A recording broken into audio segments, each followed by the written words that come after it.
You know, I came out of a generation that was much more related to words, for example, than the current generation, which are much more related to images. But there is something on the forefront now that didn't exist a couple of years ago, and that is the festivals. Without these film festivals, I think the level of writing will constantly keep going down. To make films as any type of art form, it's necessary to a society. Learning in progress.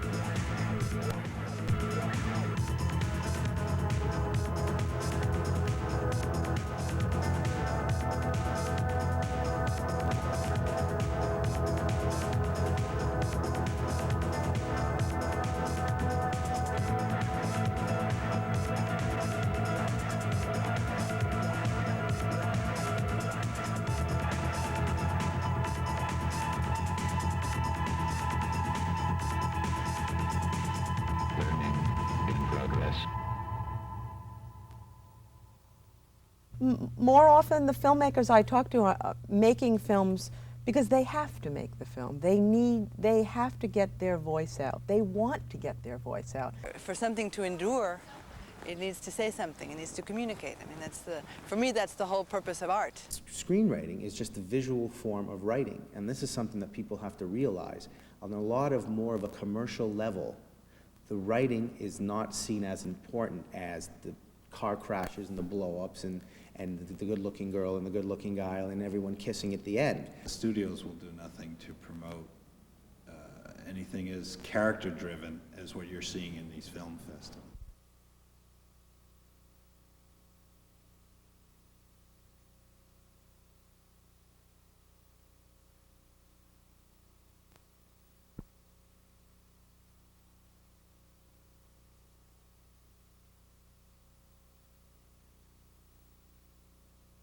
It is very easy to write bad movies, and it is very easy to get them produced because you can fill in all the bad spaces with a lot of action and mindless activities. I think, unfortunately, that the types of films that are being made are the big budget kind of destruction films about natural disasters, aliens, or whatever, a lot of explosions, and that people actually studios aren't so interested in making films about the human situation, because those aren't the films that make the big box office. When you say what makes a good film, what do you mean by a good film? Do you mean what film is going to make millions of dollars? Or do you mean what film is going to be aesthetically pleasing to a group of people? We have a tendency in this country to appeal to the lowest common denominator intellectually. We do it in television, we do it in film. And my joke is that, you know how they talk about the 500 channels of the future? It means 499 bad choices. I mean, it's unfortunate that there's not as big a public for serious film as there is for entertainment. Hollywood, a lot of times, because it is money-based, is going to do a film that is going to try to reach the largest audience that they can look at, that's going to spend the money. And right now, there are the largest audience, as they love to say, in demographics, is basically the teenage group to the middle adult, which is like around 14 to 25. A lot of times now, the audience that has the most money are the adolescents. The teenagers that have a lot of money that want to see the special effects, that want to see things explode and people jumping and fighting and doing all this stuff. It's money. You know, the studios are in the business of making money. I work in the film industry. I work in show business, industry and business. Right now, the most of the economy is in the liquid economy is in the hands of the young. At Fargo, which was the best film last year, and probably one of the best films made in a long time, still doesn't have the huge gross. As great as the press has been, as wonderful as the film is, I think it's only grossed about 30 million so far, whereas Jerry Maguire, I think, has just got over 200 million. When a film is a small film, it's not going to be able to play. A movie theater isn't going to put them for 2 weeks in a slot where they could be having Jurassic Park. They're going to use those seats and sell those tickets for a sure thing. I just saw a film called Mother and Son by Alexander Sokolov, I believe. Sokolov, thank you. A Russian filmmaker. Probably one of the most beautiful films and riveting films I have seen in a very long time. A film that will never, ever make it to the Tenplex. It's a film that some people will say is like watching paint dry. So the point is, because it's a slow-moving film, what happens in it is such an interior life that you get to witness on the screen that others, don't want to watch. I don't really think that it's the job of the serious filmmaker to try to convince these other people that what they're watching is wrong. I don't, that's what they want to see. That's their prerogative. I think that film is a personal choice. The kind of film that I might choose to make, or that any filmmaker chooses to make, is their prerogative. I leave. This is just a regular committee meeting.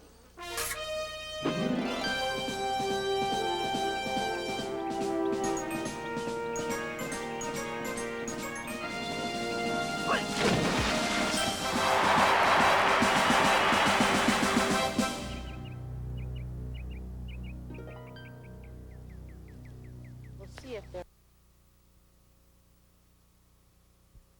If people are brought together, if they experience, if they don't have the tools to express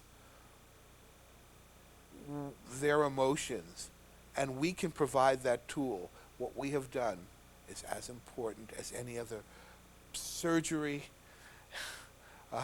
or whatever. We're not curing cancer, but we are doing something almost as important.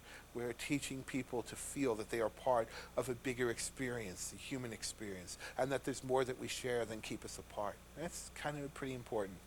A lot of people want it easy. I mean, I've heard many people say that, I don't want to go to a movie and feel uncomfortable. I don't want to go to a movie, and I think the operative word here is feel. I think it's hard to feel, and we don't like feeling. We like being numb. It's good to have a lot of, things bombard you so that you're not really feeling then. I mean, you're just being hit with stuff. I mean, activity is easy. You run around, you shoot people and jump over cliffs or something like that. But action, which is dramatic action, is quite different. You can have dramatic action, as you know. You see a Bergman movie with two people just in a room, and they're not moving around a lot, and yet it's enormously dramatic. I think the fact that Il Postino became popular, you got to remember, Il Postino is a film that never would have been made by an American company. You think an American company is going to do a film about a mailman, you're wasting your energy there. And a poet. Two men sitting on a beach talking about a metaphor, that would have been cut on a studio script the second, even if they had read that far, it would have been gone. It's important for young people, to study structure, to study character, to understand the meaning of conflict, and the primacy of the story. The technology is there to help you tell your story. It's not there. It doesn't mean you can tell your story. I mean, I'm shocked that Independence Day made the money it did, because I didn't think that was a strong script, and I was in it.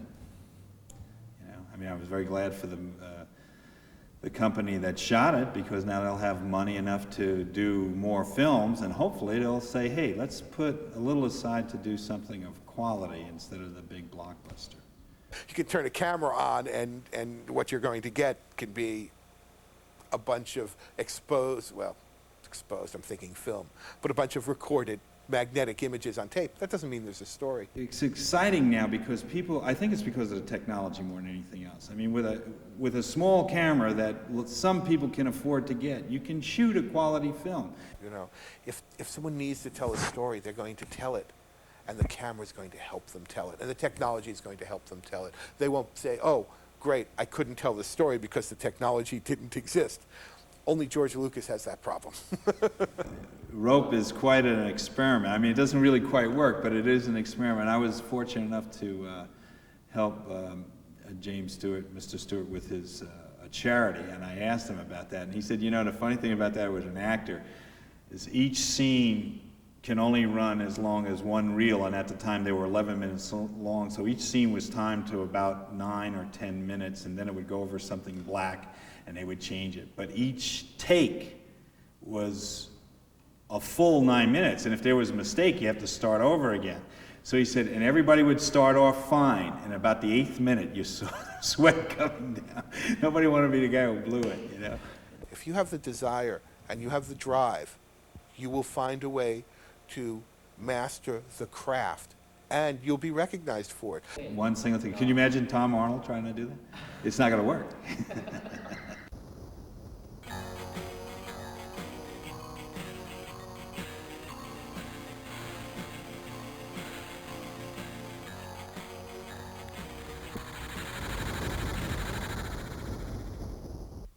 It's unfortunate. I'm sure it's possible to have an action film with lots of special effects that has a great story. It's possible to do it. But if the director and the producer and the film company don't think that that's important, they don't necessarily look for the great story. The technology that we see, you know, as you know, because it's possible to do and produce these enormous effects. You know, it's much easier. It's much easier to do that than to try to construct, you know, a serious story. Sure, there are a lot of films that are being made where you kind of get the feeling that the script is the least important part, but those aren't films that we're going to be looking at 20 years from now and pulling out of our shelf and putting on. It's something that people watch one time and it's finished. Personally, without the writer, my favorite part of the process is writing. It is the most abstractly creative part of the process. You are there and you are creating a world. And there is no one giving you notes on that world. There is no one telling you, well, that world needs to be faster, funnier, da-da-da-da-da-da. It's a world that comes from your heart. And I believe that any honest work has to come from your heart. For most professional actors, they will tell you that the writing is the key.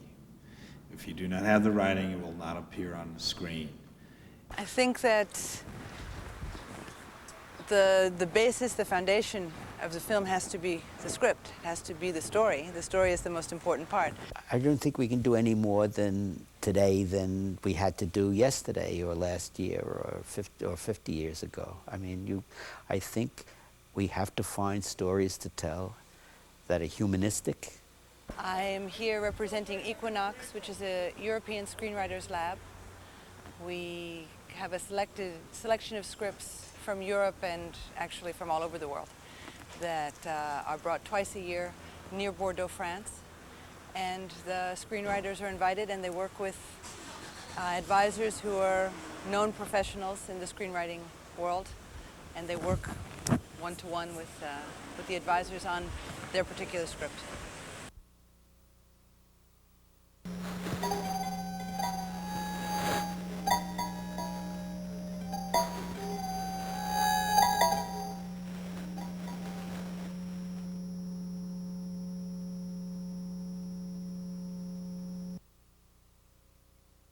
We have screenplays that come into Equinox from all over Europe, from Russia, from Africa, from South America, and they're stories.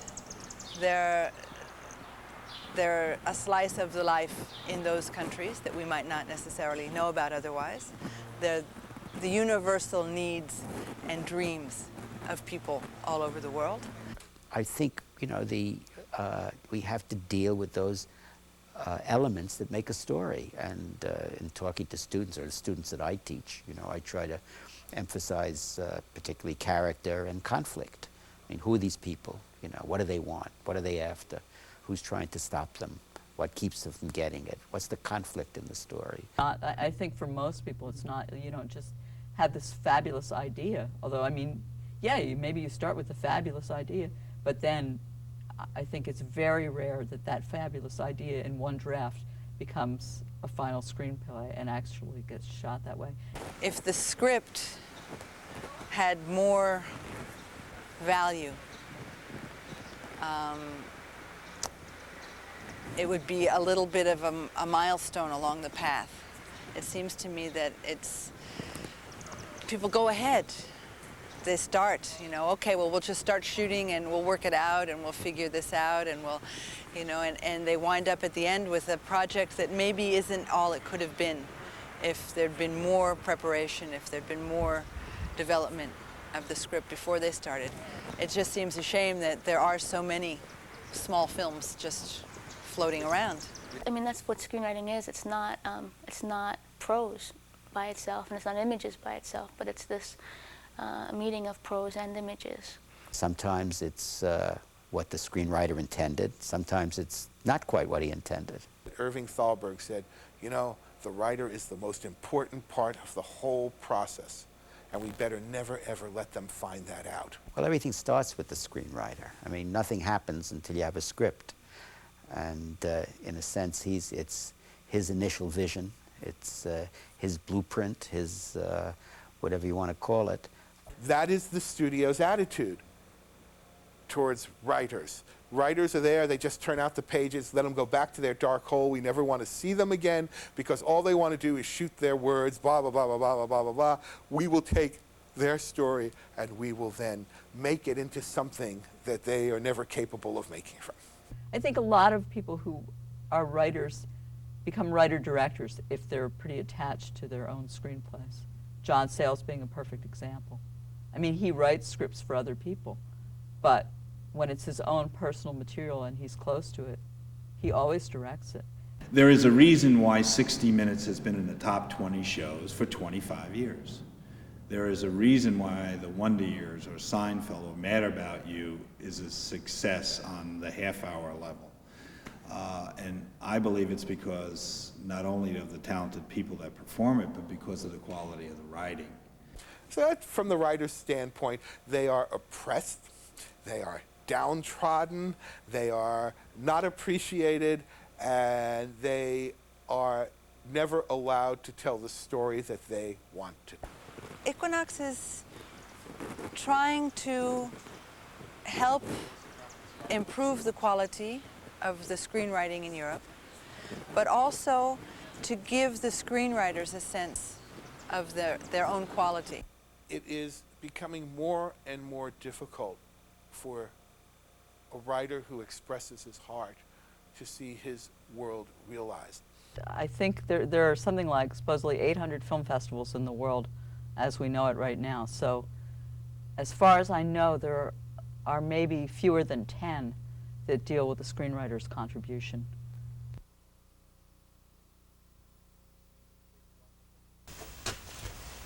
You read the papers, Bernstein? What? Of course, the Wall Street Journal. No, I mean a newspaper. The Times. I read the Times. Okay, the Post. Sometimes I look at the Post, but only if someone leaves it on the train. The main goal of a film festival, if you want to look at it in an ideal way, is to showcase films that are in either their area or around the world that they think is good and eventually will be picked up and shown to a larger extent. And that's what I think festivals can be, you know, to attract people to films, you know, to show films, to bring filmmakers together. The reason why a filmmaker will go to a film festival a lot of times is because they want to get their film seen by audiences and also seen by the right people so that it can be picked up in either a distribution way or for them to get another type of deal.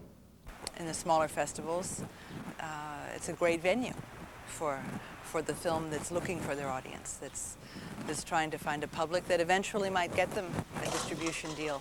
Sometimes festivals are the only place where you're going to be able to see films, and sometimes it's the only place where you're going to be able to screen certain films.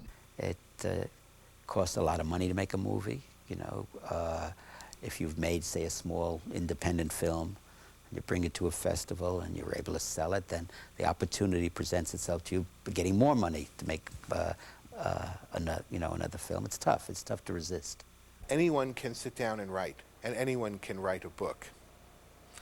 But that doesn't mean, that doesn't mean that 240 million books will be published. Somebody told me once that there's a festival somewhere, a film festival, every day of the year. Somewhere, in some country, somewhere there's a festival, which I'm sure is close to the truth. Studios will do nothing to promote anything as character-driven as what you're seeing in these film festivals.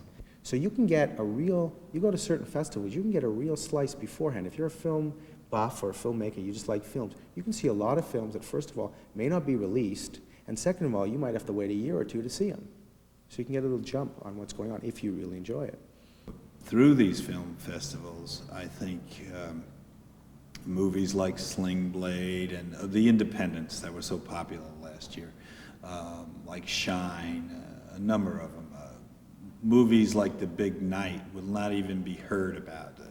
No one will hear of their existence. The festivals are the way. These films get word of mouth, publicity. It's really saving the independent film world. Festivals, they're very important. But I do know without these festivals, no one would be aware that there are quality scripts out there. I am very tired of hearing actors and directors and producers who produce these terrible movies say, well, there's nothing else out there. One thing that Hudson Valley does differently is, aside from having their feature length and their short films, which actually were of good quality, they also have a screenwriting component. It's quite a unique event because, one, we celebrate the screenwriter. We're not a market, and we are a collaborating festival. We are not a competitive festival, and that's pretty unusual. We were on the road towards something beautiful, something like this town's never seen. Of course, them town folk were interested, but that deputy had them under control. Well, truthfully, when I came here, they had made the decision for the first festival to celebrate the screenwriter. And then when we met as a committee, and I was serving as the director, we talked about changing the focus each year. And it was agreed that why fix something that's not broken? They did very, very well by celebrating the screenwriter. We have gotten a lot of support from the industry, and it seems to work. I think a festival like this one, like the Hudson Valley Film Festival, I like very much because it's devoted to the screenwriter, it's devoted to the whole process of screenwriting, and is instructional, and that's what I think festivals can be. What we hope is that a dialogue will ensue at every single event that we have. If you're here at a screening at 10 o'clock in the morning, we hope you will be here at 12:30 talking to the writer and talking to the actors, and then come to the next screening and do the same thing. Why aren't they here? Maybe they'll have to sit through 6 terrible screenplay readings, but they might find the one that is quality and might even be commercial. Let's make it. They'd rather sit back and have some of their nephews say, I always like McHale's Navy, so let's shoot it. The festival office and the people who work for them have been extremely helpful, trying to help out people whenever they can. And there has been actually some interesting breakouts with films here. There's been some very good films, and there's been some deals actually struck just in the last few days. Well, I think what you need to do, what the festival needs to do, and this is going to sound corny, but they need a mission statement. They need to know what their goal is. I think the goal of the festival is to get better at our own craft. I'd like, you always want a perfect event, and we haven't had a perfect event yet. Do you want to provide a forum for Hudson River Valley filmmakers Do you want to provide a forum for films about the area, or arts about the area, or life in the area?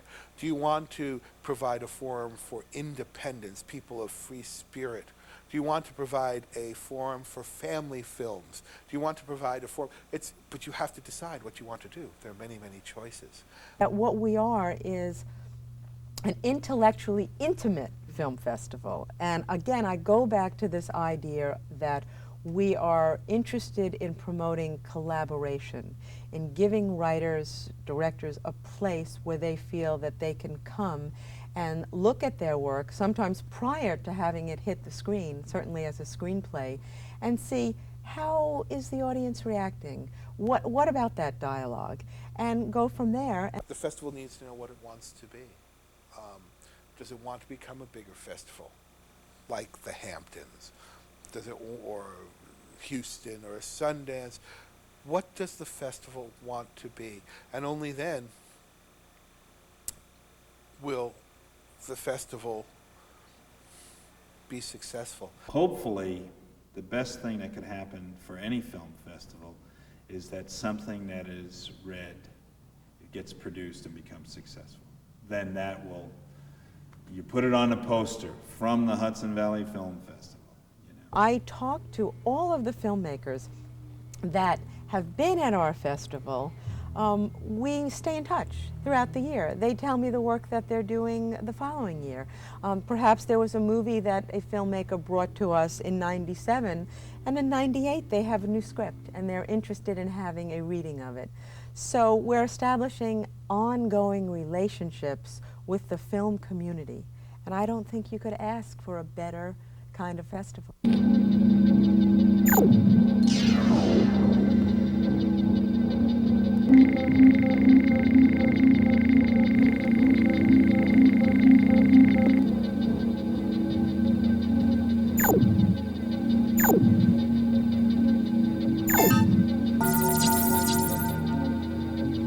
Neural link objects established. That had traveled with her from Palestine to Jordan in '47, Jordan to Lebanon in '67, Lebanon to Sierra Leone in '69, and back to Lebanon in '71. Objects that had traveled with her from Palestine to Jordan in '47, Jordan to Lebanon in '67, Lebanon to Sierra Leone in '69, and back to Lebanon in '71.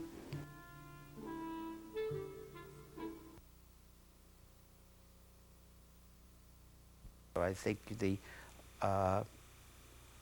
only thing I would say to to young people who want to go in to make movies is to follow their own vision, to follow their own truth, what they see as their own truth, and stick to that as much as they can.